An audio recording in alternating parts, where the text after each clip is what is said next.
শ্রীয়দ্বৈত গদাধর শিবসাধি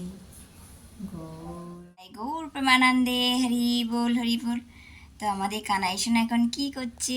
আমাদের সোনাকে স্নান করিয়ে দিয়েছি, স্নান করিয়ে একটু ফুলগুলো দেওয়া হয়েছে সবার চরণে, ফুল দিয়ে আমি এখন মালা গাঁথবো। তো আজকে যেহেতু বরুথিনী একাদশী, এই বরুথিনী একাদশী আমরা কানাই সোনার দর্শন দেওয়াচ্ছি আপনাদেরকে। তো আশা করি সকলেই আপনারা এই বরুথিনী একাদশী ব্রত পালন করেছেন। এই বরুথিনী একাদশীর পরের দিনে যে পারণ থাকে, অর্থাৎ 5ই মে 9:30-র মধ্যে, সকাল 9:30-র মধ্যে। এখানে কিছু ফুল আছে, প্রভু ফুলগুলো পেরেছে, আমি একটু মালা গাঁথবো। একটা গাড়ি, এই ছোট্ট গাড়িটা পাশে একটা দিদিভাই আমাদের কানাই সোনাকে দিয়েছে, আর কিছু চকলেট দিয়েছিল, সেই জন্য সোনার কাছেই থাকে গাড়িটা নিয়ে খেলা করার জন্য। আর এখানে একটা ক্যাডবেরিও দেওয়া হয়েছে।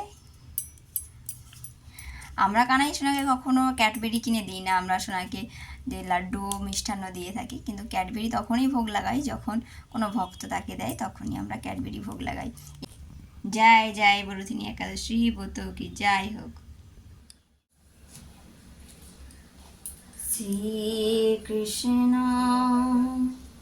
চৈতন্য প্রভু নিত্যানন্দ। দিনকে দিন যা গরম পড়েছে, আমাদের তো কত কষ্ট হচ্ছে, আর গোপাল সোনারও তো কষ্ট হবে। তো সেই জন্য আমাদের কানাই সোনাকে আমরা 2বার করে স্নান করাই, অর্থাৎ বিকেলবেলাও ঘুম থেকে তুলে আমরা তখনও কিন্তু গোপাল সোনাকে কখনও গা মুছিয়ে দিই, কখনও গা ধুয়ে দিই। আপনারাও কিন্তু এই গরমে গোপাল সোনাদেরকে একটু যত্ন নেবেন, একটু শরবত জল, যে বিভিন্ন রকমের, যেমন আমের শরবত, তারপরে বেলের শরবত, কখনো লেবু চিনি দিয়ে শরবত করে দেবেন। এবং এই গরমে দেখবেন যাতে গোপাল কষ্ট না হয়, গা গরম না হয়ে যায়, সেই জন্য একটু খেয়াল রাখবেন। তো আমরা সেই জন্য গোপাল সোনাকে সকালেও স্নান করিয়ে যাই 8:30-র দিকে, আবার বিকেলেও কিন্তু ঘুম থেকে তুলে কখনো কখনো স্নান করাই, আবার গা মুছিয়ে দিই। তো এইভাবে আমরা গোপাল সোনাকে তো যত্ন করছি, আপনারাও করবেন। আর এই সোনাকে মালা গেঁথে পরানো হয়ে গেল, এবার দর্শন করুন। কেমন লাগছে অবশ্যই কিন্তু কমেন্ট করে জানাবেন যে আমাদের সোনাকে কেমন লাগছে।